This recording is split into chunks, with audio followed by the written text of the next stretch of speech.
कहानी के शुरू होते ही दिखाया जाता है कि एक आदमी एग यक के अंदर ग्रीन कलर का लिक्विड इंजेक्ट कर रहा है, जिसके फौरन बाद वह एक यक 1 से 2 हो जाती है। सीन कट होता है और हमें दिखाया जाता है कि कुछ लोग एलिजाबेथ स्पार्कल नाम का एक स्टार बना रहे हैं। असल में एलिजाबेथ एक बहुत ही खूबसूरत मॉडल है और एक शो की होस्ट भी। स्टार के बनने के कुछ अरसे तक लोग इस स्टार के पास आकर सेल्फीज लेते थे, लेकिन फिर आहिस्ता आहिस्ता लोगों का इस स्टार से ध्यान हटता चला गया और यह स्टार टूट गया। किसी ने इसे ठीक भी नहीं किया, जो ये साफ जाहिर कर रहा था कि लोगों का एलिजाबेथ स्पार्कल के अंदर से इंटरेस्ट खत्म होता जा रहा है। सीन कट होकर हमें एलिजाबेथ स्पार्कल को दिखाया जाता है, जिसकी आज 50वीं सालगिरह है। अब वो बूढ़ी हो चुकी है, लेकिन अभी तक वह उसी शो को होस्ट करती है। अपने शो की शूटिंग के बाद जब एलिजाबेथ वॉशरूम में जाने लगी तो उसे पता चला कि लेटेज वॉशरूम किसी वजह से बंद था, इसलिए वह मेल वॉशरूम में चली गई, जहां पर शो का डायरेक्टर भी आ गया। वो फोन पर किसी से बात कर रहा था कि अब एलिजाबेथ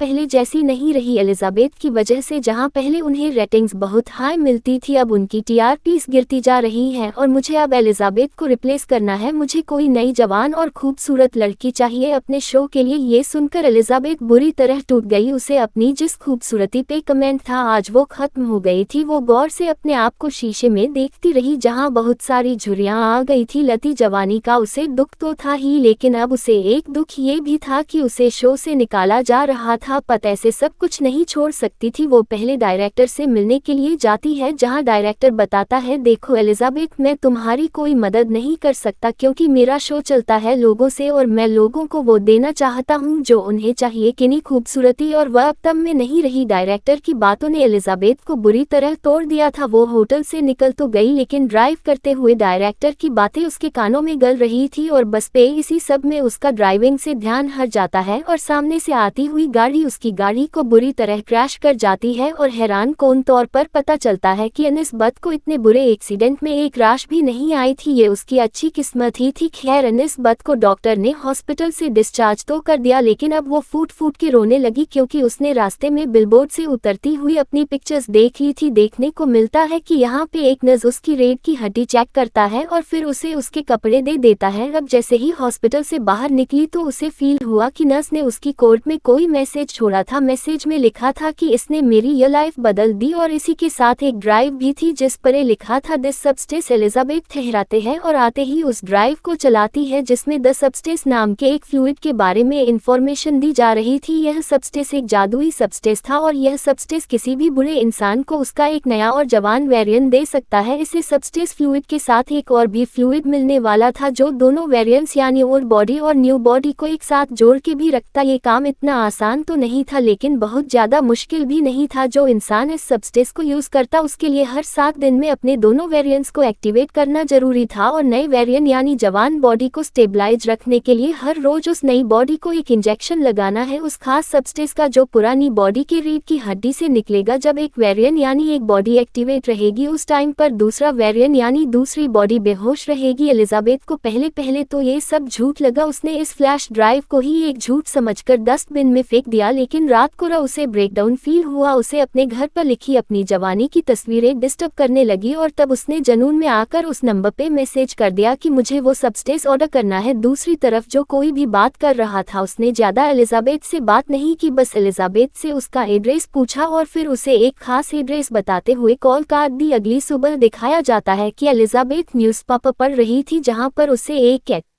दिखी जो उसी की कंपनी ने लगाई थी। एलिजाबेथ को रिप्लेस करने के लिए एक नई मॉडल के इंटरव्यू के लिए यह ऐड चल रही थी, जिसे देखकर वो और भी ज्यादा उदास हो गई। इसी न्यूज़पेपर के साथ उसने एक एनवेल्प भी उठाया था जो ब्लैक कलर का था। एलिजाबेथ जब उस एनवेल्प को खोलती है तो उसमें एक नंबर लिखा हुआ था। अब एलिजाबेथ उस आदमी की कॉल पर बताए सीक्रेट एड्रेस पे पहुंचते हैं, जो काफी अंदर करके एक खुफिया सा जगह थी। ये था एक लॉकर रूम जो उसे नंबर काट दिया गया था। एलिजाबेथ ने उसी के जरिए इस जगह को एक्सेस किया और फिर अपना लॉकर खोला, जहां पे एक बॉक्स था जिसे लेकर वो अपने घर आ गई। घर आकर वो फौरन इस बॉक्स को खोलती है तो उसमें उसे काफी सारी चीजें मिली। सबसे पहले एक सीरम और एक इंजेक्शन जिसे सिर्फ एक मर्तबा इस्तेमाल करना था, उसके साथ ही एक स्टेबलाइजर के जिसके जरिए रोज नई यानी जवान बॉडी को उन्हें स्टेबलाइज करना था। और ये तो उस फ्लैश ड्राइव से पहले ही पता चल चुका है कि उस स्टेबलाइजर का फ्लूइड ओल्ड बॉडी की रीढ़ की हड्डी से निकलेगा। अब दोनों बॉडीज को चेंज करने के लिए भी भी एक खास किस्म की किट दी गई थी और साथ में दोनों बॉडीज के लिए यानी जवान और बूढ़ी बॉडी के लिए स्पेशल खाना भी दिया गया था। एलिजाबेथ इसके बाद वॉशरूम में जाती है और काफी देर तक अपनी बॉडी को देखती रहती है, ऐसे जैसे वह फैसला न कर पा रही हो कि उसे यह करना भी चाहिए कि नहीं। फिर कुछ सोचने के बाद उसने वो ग्रीन फ्लूइड यानी वो सब्सटेंस अपने अंदर इंजेक्ट कर लिया। इंजेक्शन लगाने की कुछ देर तक तो एलिजाबेथ को कुछ नहीं हुआ, लेकिन फिर कुछ देर बाद उससे बहुत ज्यादा दर्द हुआ, इतना कि उसकी आंखें फटने लगी। उसकी आंखों में हमने उसके आईबॉल्स को डबल होते देखा और फिर अगले ही सेकंड उसकी कमर फटने लगी, जहां से एक नई और जवान लड़की निकल कर बाहर आई। ये एलिजाबेथ का नया वेरिएंट था, एक नई जवान बॉडी जो पिछली बॉडी के अंदर से निकली थी। एलिजाबेथ के इस नए वेरियर ने अपने आप को शीशे में देखा और काफी देर तक तो उसे यकीन ही नहीं आया कि जो उसने यूज किया था वो काम कर गया। वो इतनी खूबसूरत और जवान बन गई कि जैसा उसने सोचा भी नहीं था। काफी देर तक अपनी खूबसूरती देखने के बाद अब वो एलिजाबेथ के पुराने वर्जन यानी पुरानी बॉडी की कमर पे टांके लगाते हैं, जिसे फाड़कर वो बाहर निकली थी। इसके बाद वो अपनी पुरानी बॉडी को जिंदा रखने के लिए एक फूड बैग उसके साथ अटैच कर देती है, जो कंपनी ने ही उसे दिया था। आज पूरी रात उसने अपनी खूबसूरती को एंजॉय किया। सुबह जब वह उठी तो उसके नाक से खून आ रहा था कि देखकर वो परेशान हो गई और उसे याद आया कि उसे तो एक एक्टिवेटर किट भी दी गई थी और उसे बताया गया था कि हर रोज नई बॉडी को यानी जवान बॉडी को एक्टिव रखने के लिए पुरानी बूढ़ी बॉडी की रीढ़ की हड्डी से उसे सब्सटेंस निकालकर अपने अंदर इंजेक्ट करना है। इसीलिए अब वो फौरन पुरानी बॉडी की रीढ़ की हड्डी से सब्सटेंस निकालना शुरू कर देती है और यह इंजेक्शन लगाने के बाद वो बिल्कुल नॉर्मल हो चुकी थी। इस नए वर्जन की खूबसूरती पहले से कहीं ज्यादा थी, इसीलिए वह तैयार होती है और उसी शो के ऑडिशन के लिए जाती है जहां से उसे निकाल दिया गया था। वहां एलिजाबेथ की खूबसूरती देखकर सभी लोग दंग रह गए और डायरेक्टर ने भी फौरन एलिजाबेथ को सिलेक्ट कर लिया। एलिजाबेथ ने यहाँ अपना नाम सो बताया था। इंटरव्यू में सिलेक्ट होने के बाद सो को याद आता है कि उसे तो हर हफ्ते अपनी बॉडी चेंज भी करनी है, जिसके लिए वह बहाना बनाते हैं कि मेरी मॉम बीमार है और मुझे हर हफ्ते अपने गांव जाना पड़ता है अपनी मॉम का ख्याल रखने के लिए। डायरेक्टर बिना कुछ सोचे समझे उसके हफ्ते में ये छुट्टियां लेने वाली शर्त भी मान चुके थे। फाइन मिली सो को यह जॉब मिल गई थी और वह इस शॉप को बहुत एंजॉय कर रही थी। जो इस नई बॉडी से उसे खूबसूरती मिली थी उसे शो ऑफ करके उसने बहुत जल्दी बहुत ही फॉलोअर्स बना लेके थे और देखते ही देखते उसके बिल बोर्ड्स उसके ऐड पूरे शहर में चलने लगे थे और अब पूरे 6 दिन भी गुजर गए थे एलिजाबेथ को इस नई बॉडी में आए और आज 7वां दिन था, यानी बॉडी शिफ्ट करने का दिन था कि नहीं। अब पूरे एक हफ्ते के लिए एलिजाबेथ का पुराना वर्जन नहीं पुरानी बॉडी एक्टिव रहेगी। बॉडी शिफ्ट करने के बाद एलिजाबेथ अपनी नई बॉडी के साथ फूट अटैच करती है और फिर अपने ऑफिस यानी अपने शो पर जाती है, जहां डायरेक्टर उसे उसके पैसों के बदले एक गिफ्ट देकर और उसकी काफी सारी बुराइयां करके उसे ऑफिस से निकाल देता है, जिसकी वजह से घर आकर उसे काफी बुरा लग रहा था।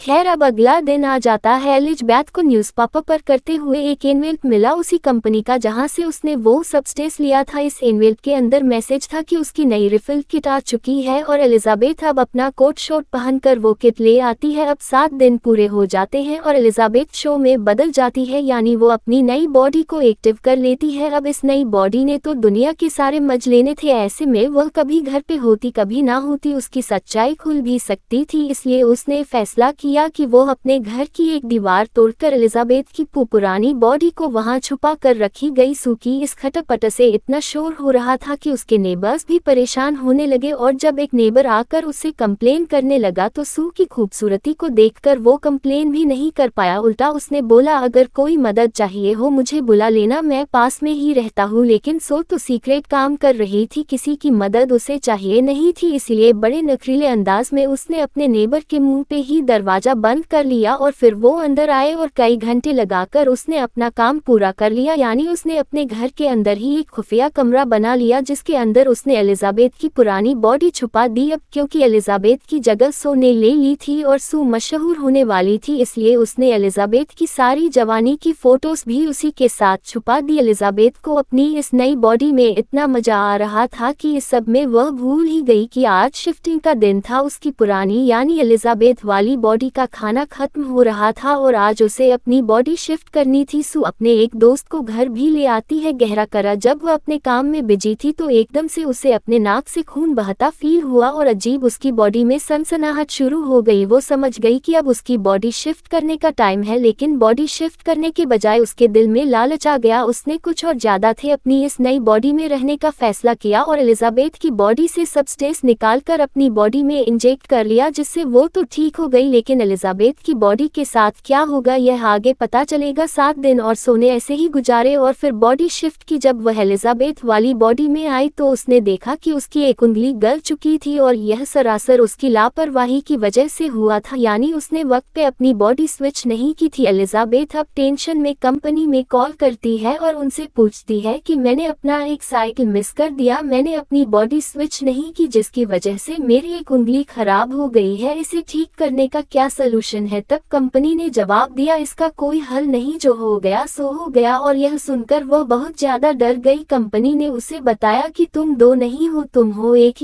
ही बॉडी से निकली है तुम्हारी वो नई बॉडी भी, इसीलिए तुम्हें ध्यान रखना होगा है। एलिजाबेथ अब अपनी नई रिफिल किट लेने के लिए आए। अपने रिफिल्स लेने के बाद वो एक रेस्टोरेंट में गई जहां पर उसे एक बूढ़ा आदमी नजर आया जो उससे अजीबोगरीब बातें करने लगा था। एलिजाबेथ ने नोट किया कि उसके हाथ पे बिल्कुल वैसा ही निशान है जैसा हॉस्पिटल में नर्स के हाथ पे उसने देखा था, यानी ये उस नर्स का पुराना बुढ़ा रियन था। ये बुढ़ा आदमी उससे पूछता है क्या तुम्हारी नई बॉडी ने तुम्हें खाना ने शुरू किया। ये सुनकर वो घबरा गई और वहां से उठकर भाग निकली। एलिजाबेथ अब अपने घर आ जाती है। वो इस पुराने रियन में भी खुश रहना चाहती थी, इसीलिए उसने अपने एक दोस्त को कॉल की मिलने के लिए। वो बहुत ही प्यारा तैयार हुई, उसने बहुत प्यारे कपड़े पहने और बिल्कुल सू जैसा यानी अपने नए फ्रेंड जैसा मेकअप किया। तैयार चर होकर वो बाहर निकलने ही वाली थी कि उसे बाहर लगे हुए सू के पोस्टर्स नजर आ गए, जो देखते ही उसका सारा कॉन्फिडेंस लूज हो गया और उसने अपने मेकअप अपना बाल सब कुछ उलझा लिया। वो अब पागल होने लगी थी अपने डिप्रेशन के चलते। वो बहुत ज्यादा खाना खाती है और फिर सो जाती है। दिन का टोकर हमें दिखाया जाता है कि अब एलिजाबेथ ने बॉडी स्विच कर ली थी और यह टाइम था उसके शो का। एलिजाबेथ अब डांस कर रही थी, यानी अपने शो की शूटिंग कर रही थी। तभी अचानक उसकी लोअर बॉडी पर हम्प आ जाता है, जिसे देखते ही वो कंफ्यूज होकर शूटिंग छोड़कर वॉशरूम में चली जाती है। उसने इस हम्प को स्क्रॉल करते हुए अपने बेली बटन से जब बाहर निकाला तो उसे पता चला ये एक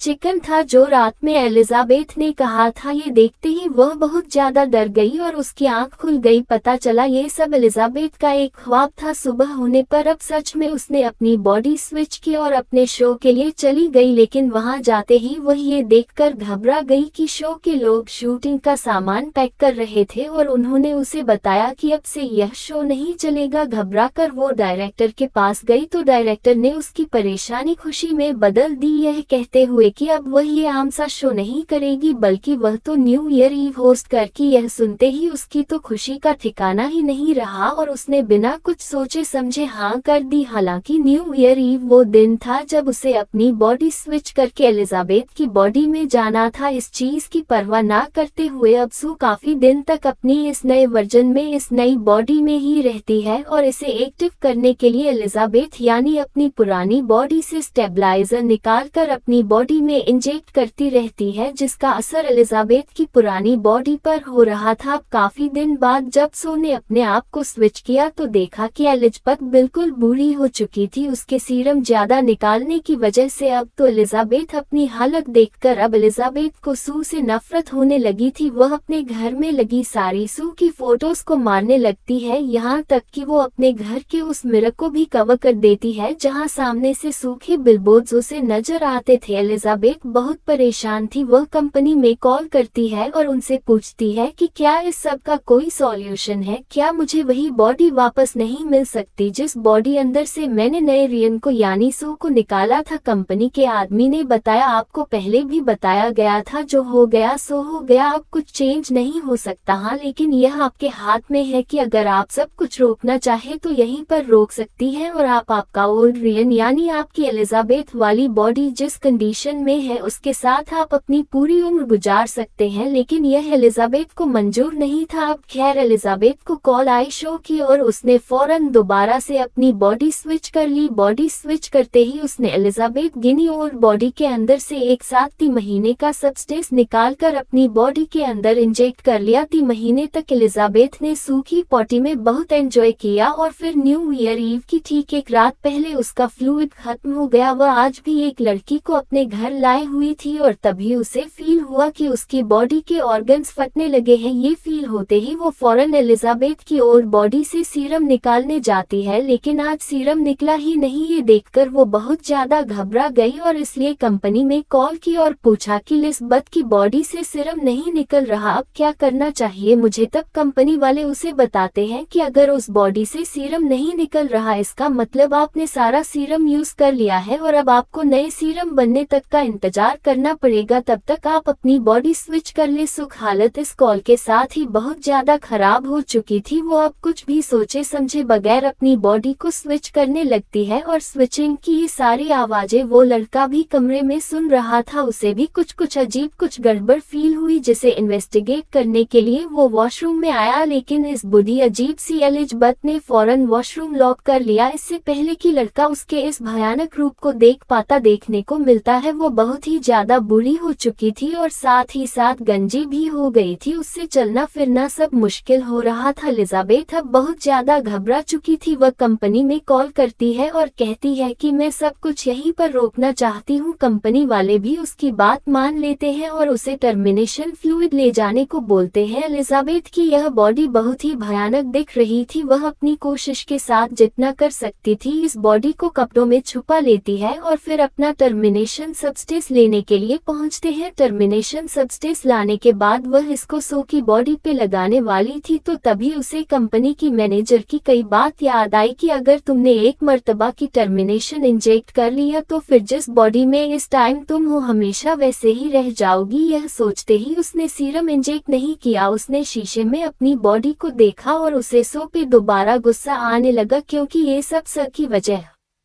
से हुआ था। गुस्से में उसने शो में सीरम इंजेक्ट कर लिया, लेकिन अभी उसने आधा ही सीरम इंजेक्ट किया था कि उसे ख्याल आया कि अभी तो उसे बहुत बड़ा शो होस्ट करना है और आने वाले दिनों में उसे अवार्ड भी मिलने वाला है। उसे वो अवार्ड भी लेना था, उसे अपनी तारीफें सुननी थी जैसे पहले लोग उसके क्या कहते थे। इस लालच में उसने आधा शर्म बाकी शो को इजेक्ट नहीं किया और फिर वह शो को उठने लगी। काफी देर तक उसे जगाने की कोशिशों के बाद जब सूर नहीं जागती तो वो बॉडी स्विच करने का सोचती है, लेकिन जब बॉडी स्विच भी नहीं हुई तब एलिजाबेथ ने अपनी रीढ़ की हड्डी से एक्टिवेट निकालकर सू को लगा दिया और सू एक्टिवेट हो गई। यानी एक वक्त में एलिजाबेथ के दोनों वगन एक्टिवेट हो गए थे। एक्टिवेट होते ही जब सू ने ये देखा कि एलिजाबेथ उसे टर्मिनेट करने वाली थी तो उसे बहुत गुस्सा आया। उसने अपने गुस्से में एलिजाबेथ को इतना मारा कि आखिर उसका सर क्रैश हो गया और वह मर गई। एलिजाबेथ को मारने के बाद उसे एहसास हुआ था कि उसने बहुत गलत कर लिया। अब तो उसे एक्टिवेट सब्सटेंस भी नहीं मिलने वाला था। खैर अब वो यहाँ से सब कुछ साफ करती है और अपने न्यू ईयर प्रोग्राम के लिए चली जाती है। जो जाते ही क्राउड ने बहुत जोश से उसे वेलकम किया। उसे ये सब बहुत अच्छा लग रहा था, लेकिन तभी अचानक उसे अपनी बॉडी में कुछ अजीब महसूस होने लगा। उसके नाक से खून आने लगा और वह घबराकर वॉशरूम में आ गई। उसने जैसे ही मुंह खोला तो उसके 2 दांत टूट गिर गए। उसने मुंह खोल के जैसे ही अपने 2 दांतों को और टच किया तो वो भी टूट कर गिर गए और तब उसे एहसास हुआ कि असली एलिजाबेथ के मरने की वजह से उसकी बॉडी खोखली हो गई है। अब उसे अगर किसी भी तरह जिंदा रहना था तो उसे एक्टिवेशन सीरम लगाना था, जिसके लिए वह अपने घर की तरफ बढ़ जाती है। लेकिन जब वो लिफ्ट में थी तभी उसका एक नेल और एक कान कटकर गिर गया। वो बुरी तरह घबरा गई, लेकिन तभी लिफ्ट में कोई और इंसान भी आ गया और उसके यहाँ खड़े रहने तक वह अपने आप को बिल्कुल भी घबराया हुआ नहीं दिखाना चाहती थी। उसने बिल्कुल ऐसे एक्टिंग की जैसे कुछ भी ना हुआ हो और फिर जल्दी से वो अपने घर आ गई। अब सू जैसे ही जाकर एक्टिवेशन सीरम लगाती है तो कुछ नहीं होता। तब उसे याद आता है कि उसके पास तो सब्सटेंस भी रखा है जो उन्हें बस एक ही मर्तबा यूज करना था। उसने कुछ भी सोचे समझे बगैर यह सब्सटेंस अपने अंदर इंजेक्ट कर लिया और यह करते ही सू को बहुत ज्यादा दर्द हुआ। पहले की तरह उसकी बॉडी कमर से फटी और अंदर से एक सू और एलिजाबेथ का मिलाजुला अजीब सा वेरिएंट बाहर निकल आया जो दिखने में किसी भयानक खौफनाक मंस्टर जैसा था। सू एक हाइब्रिड बन चुकी थी। उसकी दिमागी हालत इतनी खराब हो गई कि उसने एहसास नहीं किया अब वह क्या है, वो दुनिया के सामने जा भी सकती है कि नहीं। उसने अपने इस हाइब्रिड चेहरे के ऊपर ही सू की तस्वीर लगाई और अपने शो पर चली गई। जैसे ही वह स्टेज पे माइक के पास पहुंचती है, वहां जाकर उसकी मुंह से फोटो गिर जाती है और सबको उसका भयानक हाइब्रिड चेहरा देख जाता है जो देखने में बहुत क्रीपी था। सभी लोग उसे डरने लगे और उसे मंस्टर कहकर उससे दूर भागने लगे। एलिजाबेथ को देखकर घबराते हुए अब एक आदमी बेसबॉल बैट से एलिजाबेथ के मुंह पे वार करता है, जिससे उसका मुंह कट के इधर उधर गिर जाता है और उसकी बॉडी से खून निकलकर पूरे स्टूडियो में फैल जाता है। सभी लोग घबराकर वहां से चले गए और एलिजाबेथ का चेहरा ही अजीब हालत में उस स्टार के ऊपर लेटा हुआ था जो आसमान की तरफ देखते हुए मुस्कुरा रहा था। और एक यही दिखाते हुए ये कहानी यहाँ खत्म हो गई।